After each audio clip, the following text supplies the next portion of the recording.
Bueno, el proceso y esa segunda parte o esa segunda vuelta que ha tenido esta ley tan perversa como es la ley conocida por el solo sí es sí.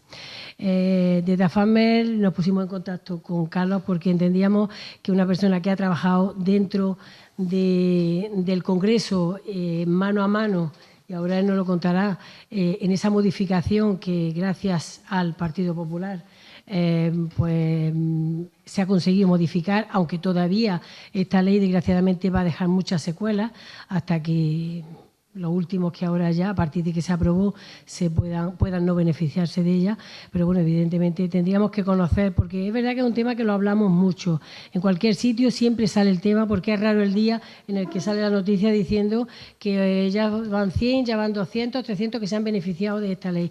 Y es un poco no, bastante doloroso la situación. Entonces queríamos conocer de primera mano de, por supuesto, nuestro diputado nacional, Carlos Rojas, y de Vicente Tobar, un amigo, colaborador, como he dicho, y sobre todo, pues, un abogado y ex, juez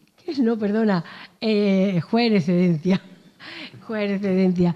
Pues la verdad que entiendo que son dos personas que precisamente conocen ya perfectamente ese tema y que bueno, que todas esas dudas que tengamos, que es el momento de consultarlas y que ellos nos saquen de dudas y que nos aclaren todas esas entresijos de la ley que sinceramente a mí personalmente es que me ha llegado al alma. Creo que a cualquier mujer, cualquiera, y sobre todo mujeres que se han visto afectadas por esos agresores que se han beneficiado, ¿no? Que es lo más grave. Así que yo no me voy a enrollar más.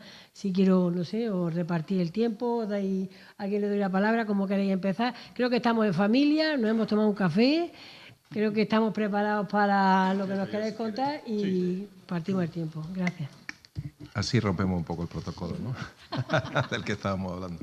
Bueno, muchas gracias, Inma y a FAMER por haberme invitado con un colega admirado, magistrado motrileño, pero con una capacidad jurídica que traspasa la provincia de Granada y es de ámbito nacional, como es Vicente Tobar, muy conocido por todos y por AFAMER, y que realmente viene muy bien para darle esas pinceladas y esos puntos jurídicos a la tarde de hoy, porque yo creo que puedo aportar más hablando del desarrollo legislativo de la ley para que sea complementado con el tema más jurídico, más puntual, más codificativo y de derecho penal de Vicente, que nos va a ilustrar seguramente. Yo quiero daros las gracias a todos por estar aquí y a todas, en especial a la alcaldesa, a Luisa, que pese a sus altísimas ocupaciones, creo que es muy importante que esté aquí y se lo agradezco, porque este es un tema que ha preocupado a la sociedad española, por supuesto a la motrileña también, durante todos estos meses, igual que a Tere Illescas, responsable de la Junta de Andalucía del área de la mujer. Creo que hemos estado ante algo que no se debería haber producido, que es una ley que ha entrado en vigor y que ha beneficiado, como todos sabemos, a más de 1000 agresores sexuales que o bien o han visto cómo se han reducido sus condenas o bien algunos de ellos incluso han salido de prisión. Y esto ha provocado, lógicamente, un hondo sentir en las víctimas y ha preocupado a toda la sociedad española. Pero ¿cómo ocurre esto? Pues evidentemente ocurre porque el legislador ha hecho mal su trabajo.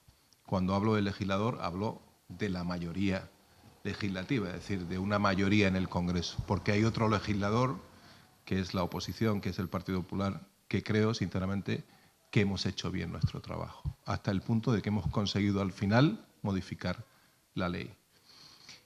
Y esto es muy importante porque cuando el legislador con mayoría ha querido imponer la ideología, además la ideología muy extrema, por encima de los beneficios que tiene que tener una ley en la sociedad, pues ha ocurrido este desaguisado, este entuerto.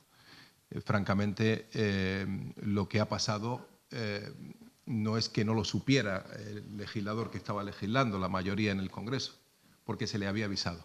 Y aquí es donde centraré el punto más importante de mi intervención. Cuando esto empieza a andar hace 9 meses y se está en el debate en totalidad, nuestra compañera en el Congreso, que era ponente de esta ley, Marta González, muchos conoceréis, que estuvo aquí en Motril también no hace mucho tiempo, avisó de que esto iba a pasar.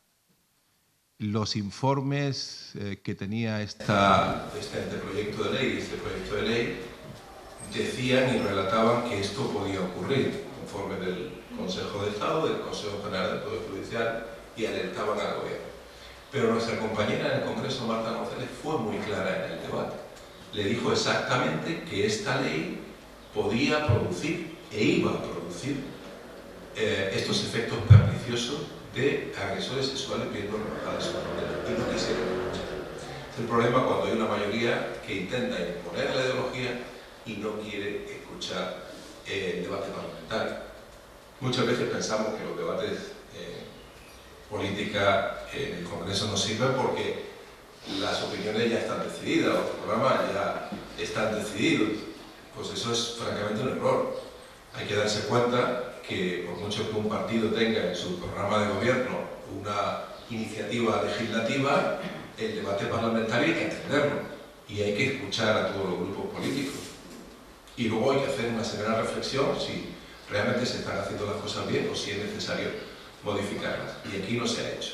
Esa lección tiene que estar ahí para que todo el mundo la aprenda, especialmente aquellas fuerzas políticas radicales que quieren atropelladamente pasar sus iniciativas de forma rápida, urgente, para que puedan ser una especie de eslogan. Por fin lo hemos conseguido. Yo recuerdo cuando esta ley se aprobó hace ya casi 9 meses, que los eslogans eran permanentes por parte del grupo Podemos, especialmente con el Partido Socialista, que decían: ya lo hemos conseguido, tenemos una buena ley, y se equivocaban. Nosotros seguíamos advirtiendo de que esta ley iba a tener efectos nocivos. Aquí entra también la falta de responsabilidad de un grupo como el socialista, que ha gobernado mucho tiempo nuestro país y que también conocían y estaban advertidos de que esta ley iba a provocar estos efectos. Luego, con el tiempo, se ha ido descubriendo que el Ministerio de Justicia, el propio Ministerio, tenía informes internos donde advertía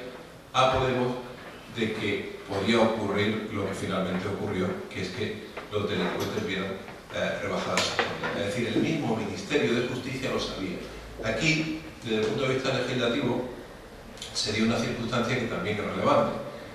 Esta ley tendría que haber ido a la Comisión de Justicia, sin embargo, en principio fue a la de Igualdad.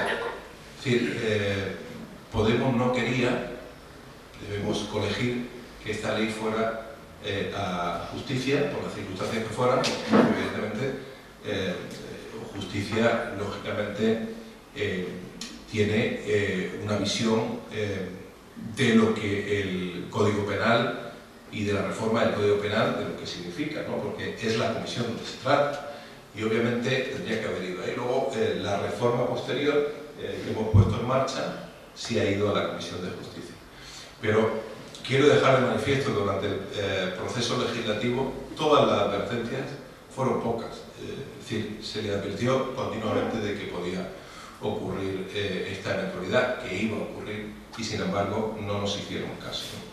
Como sabéis, desde el punto de vista penal y de codificación, lo que ha ocurrido es que al dejar de existir el abuso y pasar solamente a la agresión, a una sola figura, luego Vicente imagino que entrará más en detalle, las horquillas de penas cambiaban, y mientras lo que eran, digamos, delitos o circunstancias más leves se agravaban de pena, las más graves, por el cuadro de arriba, se disminuían de pena. Y por eso hemos tenido que, por el principio de retroactividad y el ordenamiento constitucional y el Código Penal existente, se han acogido a estas circunstancias, y por eso se han producido las reducciones de condena. Pero esto se estaba advirtiendo una y otra vez. Entonces, se aprueba la ley después de toda esta advertencia. No fueron, como digo, una ni dos, sino muchas, porque en el proceso legislativo primero tuvimos el debate de admisión de trámite, el debate luego de totalidad.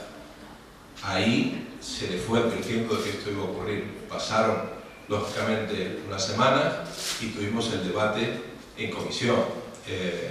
Tuvimos las enmiendas, donde había algunas enmiendas, por ejemplo, sobre la tercería educativa, sobre el proxenetismo, que desaparecieron. Se iba a penar también, se iba a ejercer una acción penal sobre el proxenetismo en la terciaria educativa. Luego el PNV llegó a un acuerdo con el resto del grupo a través de una enmienda que desapareció esta graduación penal sobre esta figura. Y aparte de otras muchas circunstancias, durante todo el proceso legislativo, al final las advertencias iban cayendo una y otra vez en los debates. De hecho, se ha hecho ahora durante estos meses una labor de recolección de la hemeroteca, que es muy interesante, donde se va registrando y se van viendo los vídeos de esas advertencias hacia el Partido Socialista y hacia el Gobierno. No se tomaron en cuenta, la ley al final salió y empezaron los efectos perniciosos. Lo que ya veníamos advirtiendo, desgraciadamente, pues vimos cómo se va produciendo. Entonces, una vez que la ley sale al BOE, empiezan los jueces a recibir los escritos de las distintas defensas y empiezan a actuar sobre esos escritos y, lógicamente, librar la incuria, ese principio del derecho que bien conoce Vicente. El juez aplica la ley, conoce la ley y la aplica. Y la ley es la ley, lo que le viene es lo que tiene que aplicar. Por tanto, hay leyes en las que puede haber más interpretaciones. Aquí no, la técnica penal en este caso era de mucha codificación, o sea, de mucha claridad, y tenía que aplicarlo así como ya habíamos advertido. Se empiezan a producir los casos y, lógicamente, empieza el tema a causar una hondísima preocupación en la sociedad y, por supuesto, en todas las víctimas, ¿no? A partir de ahí, el Gobierno, y estoy haciendo ya una recapitulación de la historia que hemos vivido todos, porque todos lo hemos visto a través de las noticias, los medios de comunicación, el Gobierno empieza a quitarle importancia, a decir, sigue diciendo que es una buena ley. Pasa un mes, 2 meses, 3 meses, 4 meses aplicándose la ley, los casos se van reproduciendo, ya no son ni uno ni dos, ya hay centenares de casos. El Gobierno sigue manteniendo que es una buena ley hasta que ya creo que, pues ante lo que nosotros hemos interpretado como un cambio por un proceso electoral, entendemos que el perdón que hace poco pidió el presidente del Gobierno a las víctimas no era un perdón sincero, sino que era un perdón acuciado porque estaba viendo cómo le estaba afectando desde el punto de vista electoral. Esto es muy triste decirlo así, pero es lo que entendemos que ha ocurrido. Y cambian. Además cambian y al final varían y dicen, la ley es buena, pero sus efectos en algunos casos han sido perniciosos. Ahí es donde nosotros también le decimos en el Congreso, una ley con estos efectos no puede ser una ley buena. Es decir, la ley es mala. Y la ley había que haberla cambiado desde el minuto 1. La ley no tenía que haber entrado en vigor, pero sobre todo tenía que haberse cambiado inmediatamente que se vieron estos efectos, ¿no? Que ya estaban advertidos. Y sin embargo han esperado muchísimo tiempo. Después de que lo han cambiado, tomaron la decisión de cambiar la ley, desde el Partido Socialista me refiero, dijeron, vale, la ley tiene efectos perniciosos, la tenemos que cambiar. Pues se han visto los 2 gobiernos que hay dentro del gobierno. El Partido de Podemos, que era, digamos, el que ha llevado el peso de esta ley, conocida como ley del solo es sí, sí es sí por el consentimiento, pero también llamada como ley de libertad sexual, seguían en sus 13, decían que la ley tenía que seguir manteniéndose, pese a todos los efectos que estaba produciendo. Y ya el PSOE cambia, dice que la ley se tiene que cambiar, pero no tiene los votos, no tiene la mayoría para cambiar la ley. Y ahí es cuando el Partido Popular sale y el Partido Popular dice, aquí estamos nosotros, lo que hay que hacer es mejorar la ley para que no tenga estos efectos y por lo que quiere la sociedad, y nosotros vamos a dar los votos, vamos a dar el apoyo para que esta ley se cambie. Nosotros teníamos hechas unas enmiendas que venían a ser prácticamente las mismas que luego el PSOE pone en marcha. El PSOE no quería aceptar nuestras enmiendas, quería solo las suyas, pero la realidad es que las enmiendas del PSOE eran prácticamente las mismas que las nuestras, y las enmiendas eran muy sencillas, eran volver a la situación anterior, a la situación punitiva anterior. Es decir, no ofrecer esa horquilla por arriba para permitir que las rebajas de las condenas tuvieran los efectos en los agresores sexuales, sino que cumplieran sus condenas en su integridad. Como sabemos, y bien ha dicho Inma y ha explicado, estos efectos se van a seguir produciendo hasta que ha sido puesta en marcha o publicada el cambio de ley, donde a partir de ahora esos delitos que se cometan no van a tener los efectos del anterior. Pero obviamente esta ley va a tener o va a seguir desplegando esos efectos nocivos pese a no estar en vigor ya. Y esto es, bueno, muy triste, pero en definitiva es un ejemplo de cómo no hay que legislar. Insisto, de cómo cuando se legisla poniendo la ideología por encima de todo, se legisla mal.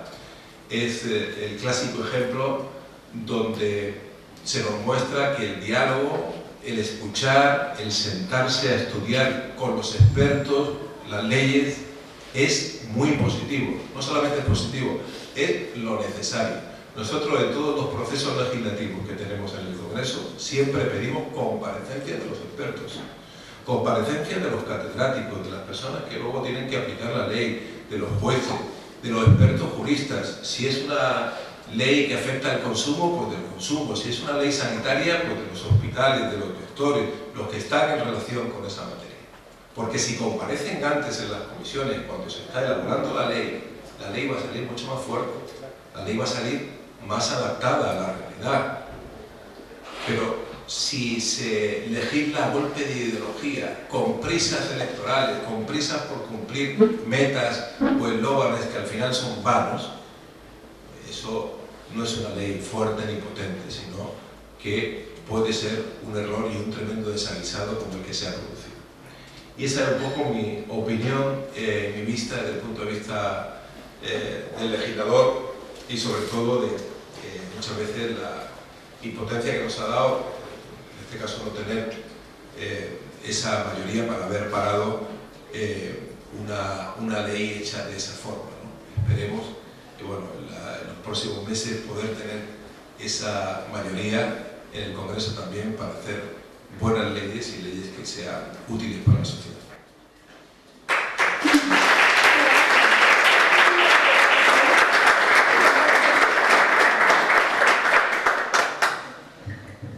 Pues muy bien, Carlos. Lo primero es el agradecimiento, agradecer a FAMER, agradecer a Inmaculada, agradecer a todos vosotros por estar aquí en esta tarde de verano de mayo, de principio de mayo, que este verano que se ha adelantado, por venir a escucharnos. Para mí, siempre que vengo, ya somos viejos amigos, no por viejos, sino que eso no, pero por amigos de mucho tiempo, viejos amigos de AFAMER, de Inmaculada, de muchos de los que estáis aquí, y yo vengo siempre que algo en Motril me llaman, vengo pero sin pensármelo, ¿no? En este caso, además, venir acompañado de Carlos, pues ella, vamos, no podía decir yo que no en ningún momento, ¿no? O sea, Carlos nos une, somos también viejos amigos, o sea, que él es mucho más joven, yo conozco a Carlos desde muy pequeño, ¿no? Que son amigos de su hermano y él era el hermano pequeño y sigue siendo el hermano pequeño, entonces tenemos una relación ya muy larga. Entonces, claro, comparecer aquí, además, motrileño ilustre, yo no sé, yo creo que os pasará casi todo. Yo cuando veo los debates en los informativos y veo a Carlos hablando, o lo veo en redes, me siento un poco orgulloso, ¿no? Desde, oye, ahí está nuestro amigo Carlos, nuestro motrileño de pro, siempre ahí, además ahora en primera línea totalmente en el Congreso, además con intervenciones bastante interesantes si lo seguís. Vamos, es raro oír que diga alguna cosa que no esté bien, a diferencia de lo que ocurre con otros diputados. Bueno, pues, de hecho, nos conocemos tanto, de hecho, ni nos hemos planteado prepararnos las intervenciones. Yo decía, pues, digo, bueno, yendo con Carlos va a salir bien seguro, él hablará del proceso legislativo, me lo había imaginado, y yo hablaré ahora un poco, pues, no sé, yo, si queréis, si os parece. Además, habéis comentado también que era un tema muy recurrente, es verdad, un tema en el que yo ya he participado en varios debates, de hecho vengo sin un papel, porque ya me lo tengo bastante trabajado. Si queréis, os podemos comentar, o puedo comentaros un poco el proceso histórico que ha habido en los delitos contra la libertad sexual, cómo lo que había, lo que hay ahora de nuevo, ese cambio, o sea, en qué consiste básicamente esa diferencia de los dos delitos que ha dicho Carlos, entre los abusos sexuales y agresiones sexuales, que ya no existen, ya solamente agresión sexual. Podemos centrarnos también sobre si es realmente, ¿no?, como estamos en esta política de eslogan, sobre si realmente ahora se está centrando el delito en la ausencia de consentimiento o eso ya existía. Nos están vendiendo algo que resulta que ya lo teníamos. Y podemos comentar también, si os parece, el problema de la retroactividad de la ley penal más favorable, que era de cajón, era de primero de derecho, o sea, era de primero de derecho lo que iba a suceder. Y como dice Carlos también, estaban advertidos y tal, pero bueno, no sé en qué momento pensaron que esto no iba a suceder, o sabiéndolo lo hicieron, con lo cual más responsabilidad. Y bueno, y un poco qué va a suceder a partir de ahora, ¿no? Si os parece más o menos ese planteamiento, y luego, por supuesto, cualquier duda, cualquier cuestión, cualquier inquietud que tengáis acerca de la ley, pues aquí estamos. Pues empezando por el proceso histórico, yo digo, España ha cambiado mucho en muy poco tiempo, ¿no? O sea, yo creo que eso sois todos conscientes, que hemos cambiado todo y ha cambiado mucho, y nos hemos modernizado mucho y muy pronto. Y hoy somos un país muy, muy moderno, pensando de dónde veníamos. O sea, la evolución ha sido muy rápida. Hasta el punto que yo estudié estos delitos como delitos contra la honestidad. Era como se llamaban en el Código Penal antiguo. En el año 95 se produce, con gobierno socialista, con el ministro era Juan Alberto Belloc, se produce una reforma profunda del Código Penal, se hace un Código Penal nuevo, el llamado, si os acordáis, también en aquella época había eslóganes, pero menos que ahora, era el Código de la Democracia, se llamaba el Código Penal de la Democracia. Y a partir del año 90, ese es el Código de la Manada, o sea, el código que llaman ahora, va a entrar, ahora volvemos al Código de la Manada. Por cierto, con el Código de la Manada, llamado de la Manada, los de la Manada están cumpliendo 15 años de prisión. O sea, que ninguna broma con el Código de la Manada. Ese Código de la Manada lo hace, se aprueba con un gobierno socialista, se reforma y ya no se habla de delitos contra la honestidad, que es el bien jurídico que protegía estos delitos, sino que ya se habla, de un punto de vista mucho más moderno, mucho más progresista, de delitos contra la libertad sexual. Una variante de la libertad es la libertad sexual, derechos fundamentales reconocidos en la Constitución y, por tanto, que merecen la protección y la protección penal. Bien, pues ahí empieza. O sea, en el año 95 es lo que hoy, o lo que la ley del sí es sí estaba derogando, ya digo, un código penal de época socialista. Y en ese código pues, se distinguían dos tipos de delitos, el delito de abuso sexual y el delito de agresión sexual. El delito de abuso sexual es cuando se realiza, cuando hay una relación sexual sin consentimiento. Agresión sexual cuando se realiza contra el consentimiento, es decir, con violencia o intimidación. Esa es la diferencia principal entre los dos tipos de delitos. No es lo mismo, yo creo que todo el mundo lo podemos imaginar, que no tiene nada que ver. Pese a que el bien jurídico sea en los dos casos la libertad sexual, no es lo mismo meter mano en el metro que sacar una navaja y arrinconar a alguien en un portal y cometer con ella una agresión sexual. Son dos tipos distintos, abuso y agresión, y no pasa nada. Y había cosas que se pueden mejorar y había que mejorarlas, y esta ley la ha mejorado. Pero el hecho de decir que en esa época no giraba el delito en la ausencia de consentimiento es faltar a la verdad. O sea, las relaciones sexuales consentidas no son delitos. O sea, ¿qué es lo que distingue una relación sexual válida, por decirlo así, de una que es delito? Pues la ausencia de consentimiento. Si hay consentimiento, es libertad sexual pura y dura, sea la relación que sea y con quien sea. Cuando no hay consentimiento, pues delito. Y ahora distinguimos cuando es furtivamente, sin consentimiento, y agravamos y hacemos otra figura distinta cuando es con violencia o intimidación. Y hacemos luego un tipo más específico donde lo agravamos aún más, cuando esa agresión con violencia o intimidación consiste en penetración. Entonces es lo que vulgarmente se conoce como violación. Entonces, pues claro, ya es un tipo con violencia, intimidación, donde además hay penetración, que es distinto de otro tipo de ataque a la libertad sexual. Todos son ataques a la libertad sexual y todo tiene su nombre y no pasa nada. Como digo, el consentimiento era igualmente necesario. Claro, ¿qué ocurre con estos delitos? Que muchas veces, y eso va a ocurrir con el mismo código, o sea, con el del solo sí es sí, va a volver a ocurrir. Que el problema, como decía antes, que el Código Penal se sustenta en principios constitucionales. Y eso es bueno, y se sostiene en el Estado de Derecho, de los principios que derivan del Estado de Derecho, presunción de inocencia, retroactividad penal de la ley más favorable, tal, pero claro, presunción de inocencia. Presunción de inocencia. ¿Y eso a qué conlleva?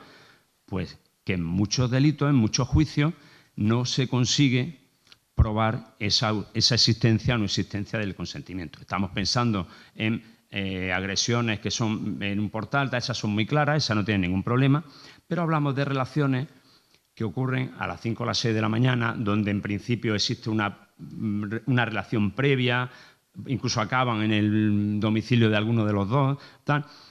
Pero claro, ya a veces el límite, la línea roja, es difícil. O sea, lo que sucede allí no lo sabe nadie, nada más que las dos personas que intervienen, salvo que haya testigos. Cuando no hay testigos, pero eso no quita, o sea, los acusados por un delito contra la libertad sexual no son acusados con menos derechos que el resto de acusados por otros delitos. Es decir, que la presunción de inocencia la tienen igual que el que comete un robo, el que comete un homicidio, el que comete cualquier otro tipo de delito. Y, por tanto, ahora hay que probarlo en un juicio. O sea, porque de entrada el que se sienta en un juicio lleva un abrigo que es la presunción de inocencia. Entonces, cuando termina el juicio, veremos si se le ha conseguido quitar ese abrigo o no, porque si le queda mínimamente el abrigo puesto, hay que absolverlo. Hay que absolverlo con el código de la manada, con el código del sí es sí y con el código que tenemos ahora, que es el tercero en estos últimos meses. Bueno, pues ese era el verdadero problema. El problema es la presunción de inocencia.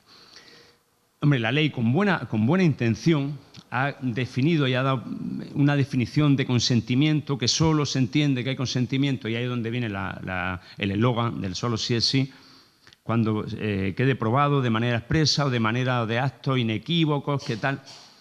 Es decir, que eso quizá puede ser bueno con esa definición de consentimiento. O sea, yo creo que lo que hace el Código Penal con este tipo, y esto es que es un poco técnico, pero bueno, es dar una definición de consentimiento un poco cualificado. O sea, que no basta un consentimiento normal para tener una relación sexual consentida, sino que es necesario como un plus, que ese consentimiento esté expresamente manifestado y que no haya ninguna duda de que existe ese consentimiento.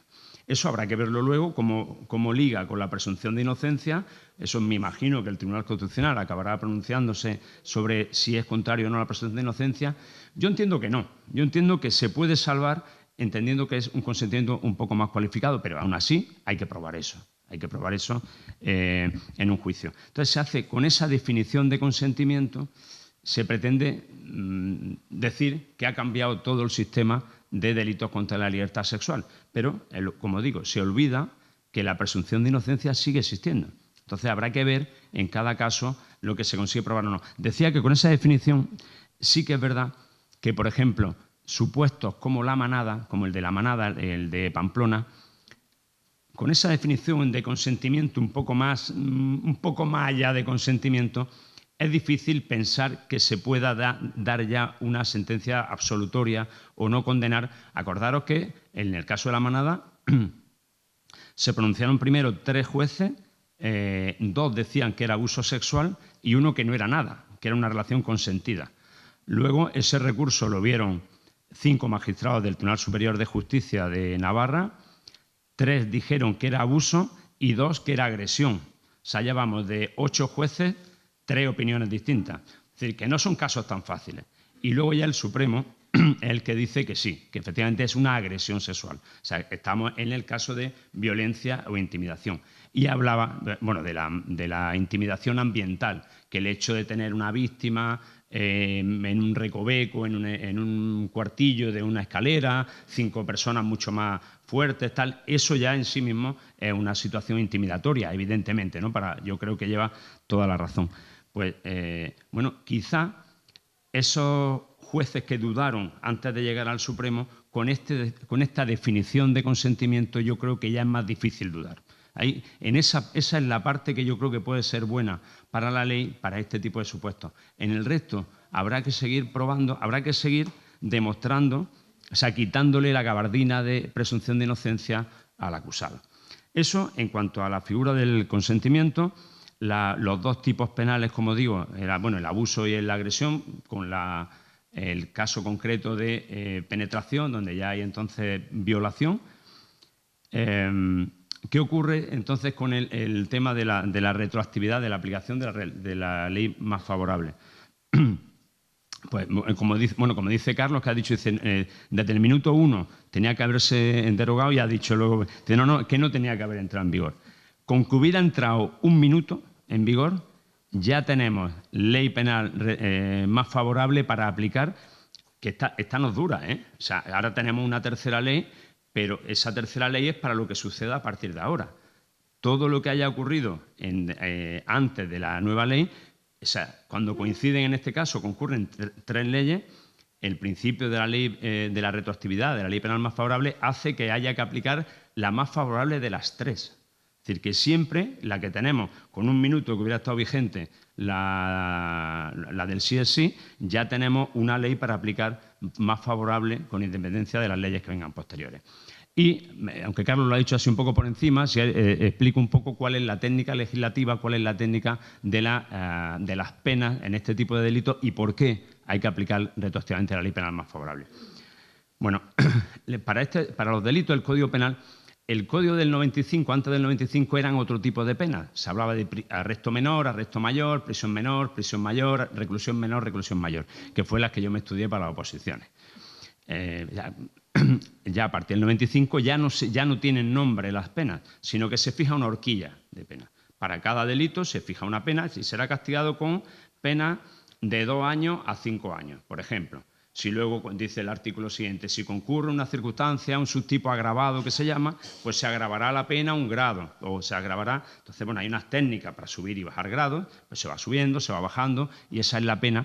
Dentro de la horquilla se le deja esa discrecionalidad al juez para que dentro de 2 a 5 años, pues si concurren más agravantes, más atenuantes, tal, se pueda mover y imponga la pena en su parte mínima, que sería el mismo delito, se puede castigar con una pena de 2 años o se puede castigar con una pena de 5 años. Claro, al unificar y al hacer un solo delito en la ley del sí es sí, como ha explicado muy bien Carlos, pues claro, ya solo hay un delito. Luego va conteniendo distintos subtipos agravados y va agravando la pena en función de que vayan concurriendo ciertas causas, entre otras, por ejemplo, haber empleado violencia o intimidación, pero era un agravante, no servía para definir la estructura del delito.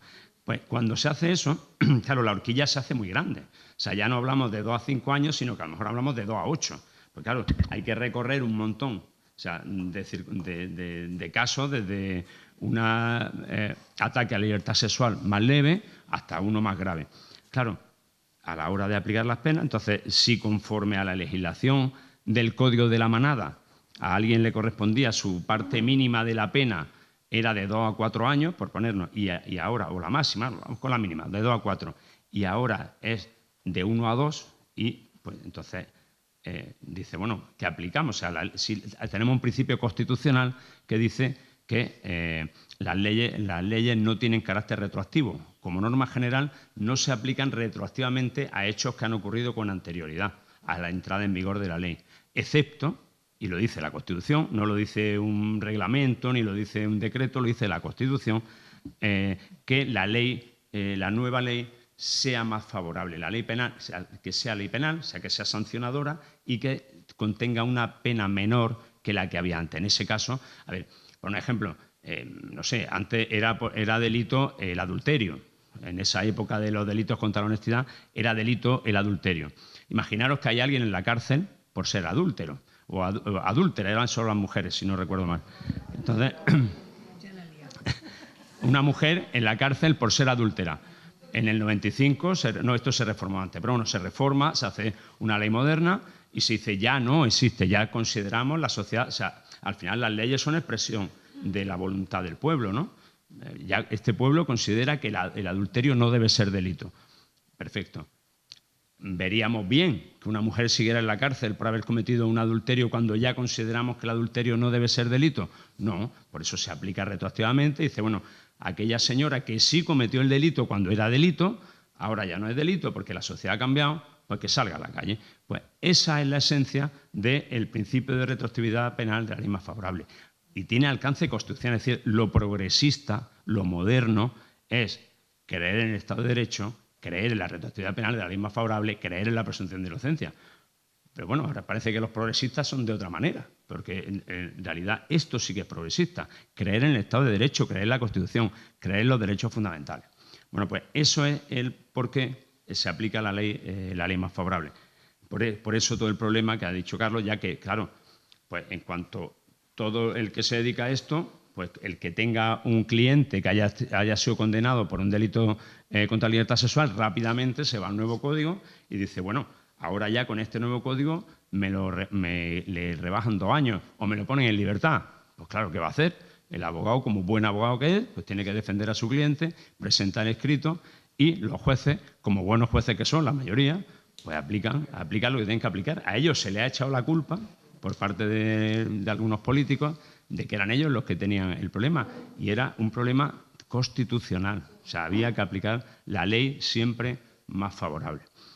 Y ya por último, esta nueva ley que intenta arreglar y vuelve a ese código de la manada, aunque ya no vuelve, pues ya no quieren ya volver a hablar de 2 delitos, pero sí contiene una regulación más específica para los casos en los que hay violencia o intimidación. Sin llamar, si no recuerdo mal, se sigue sin llamar agresión sexual en todos los casos, pero sí hay en cada tipo, pues hay unas penas específicas para cuando son cometidos con violencia o intimidación, lo cual parece razonable y ha solucionado el problema, ha hecho comparación. O sea, a la hora de poner en marcha una ley, pues hay que comparar, o sea, hay que ver detalles, o sea, hay que ser profesional y cada uno tiene que saber hacer su trabajo. Y esto es una cosa que era previsible cuando además lo habían advertido.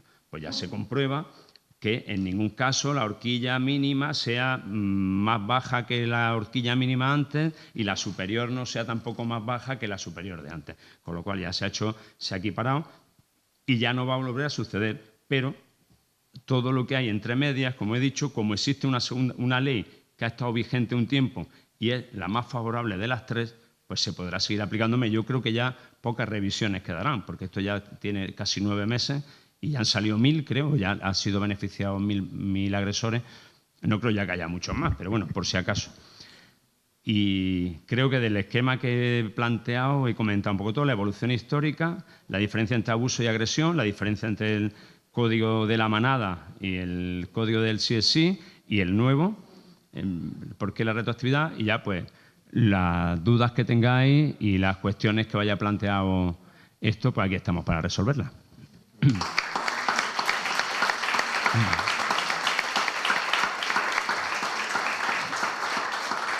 Bueno, pues muchas gracias, Vicente, Carlos. Imagino que tenéis alguna pregunta, alguna duda. Has dicho que, según he explicado, la ley puede ser interpretada por los jueces. Cobran por eso. O sea, el sueldo de los jueces por interpretar las leyes. Claro, en principio, hay cosas, cuanto más se acote y más se cierre los tipos penales, por ejemplo, o las leyes en general, pues tienen menos margen para moverse los jueces. Bien, entonces, pero claro, siempre hay un margen y en este caso lo había. Y en este caso, claro, a la hora de interpretar si esa situación era violencia, era intimidación o no, hombre, yo tengo claro mi opinión, pero claro, ellos estuvieron en el juicio y hubo quien pensó, uno hizo un voto particular diciendo que absolvía, o sea, que se veía en los vídeos a la chica disfrutar o algo así, decía, aunque que no parecía que fuera no consentida. Pero eso es es muy complicado. O sea, eso es muy complicado porque es que precisamente es un poco un precio que hay que pagar por la independencia judicial. O sea, porque si la solución sería que le impusieran criterios a los jueces, con lo cual ya estamos complicando la situación, porque entonces ya habría quien le impondría los criterios a los jueces y ya los jueces son absolutamente independientes, pero absolutamente. Habrá excepciones, por supuesto, pero son muy independientes. Y los jueces de Motril o los de Órgiva son absolutamente independientes y nada tienen que ver ni con los magistrados del Supremo, ni con el tal. Y son absolutamente independientes y soberanos. Esa es la esencia del Poder Judicial. Riesgo tiene ese, que, bueno, que sí, que claro que afectan, claro que afectan. O sea, la mentalidad como todo, o sea, de 5.000 y pico jueces que hay, pues lo hay más modernos, lo hay menos modernos, lo hay más progresistas, lo hay más conservadores, eso es así. Y eso afecta pues a todo en general y sobre todo a determinados delitos. O sea, a determinados delitos, si alguien es machista, pues claro que se va. No lo puede decir en la sentencia, pero en su fuero interno está tu idea, tu ideología, tus principios, por mucho que tú intentes ser imparcial y objetivo, pues todos somos hijos de lo que somos y todos somos de una manera por lo que hemos leído, por lo que hemos vivido y eso es irremediable. La solución, y aquí y en este caso se ve como al final el sistema funciona, el sistema de recursos. O sea, unos jueces dijeron una cosa, se recurre la sentencia, se dicta otra sentencia y finalmente el Tribunal Supremo, que es el encargado de unificar esos criterios para que los mismos criterios sean para todos los jueces, hizo su trabajo y dictó una sentencia que además fue por unanimidad, que ellos fueron 7, si no recuerdo mal, y los 7 les pareció progresistas y conservadores, que ahí sí que, además ahí están, por el sistema de elección de los magistrados del Tribunal Supremo, sí que hay una cierta elección por cuotas, más conservadores, más progresistas, ahora toca uno conservador, ahora toca uno progresista, pero todos a la hora de hacer esto hacen su trabajo. Y por unanimidad consideraron que había intimidación en una situación de intimidación ambiental. Pues ya está, corrigieron al que consideraba que había relación consentida y a los que consideraban que era un simple abuso sexual. Bueno, simple es un delito, o sea, quiere decir que el abuso es un delito feo, pero bueno, que la agresión tiene más pena. Y por eso las penas que se le impusieron son 15 años. Por eso muchas veces digo que cuando se habla de esa manera tan despectiva del Código de la Manada, como si es que el Código de la Manada hubiera sido el Código de la Edad Media, un código ya de este siglo, del siglo XX, pero con muchas reformas, un código moderno que tiene que ir adaptándose, pero que desde luego estaban cumpliendo 15 años, ¿eh? O sea que no está mal. Y lo que dice es inevitable, es inevitable.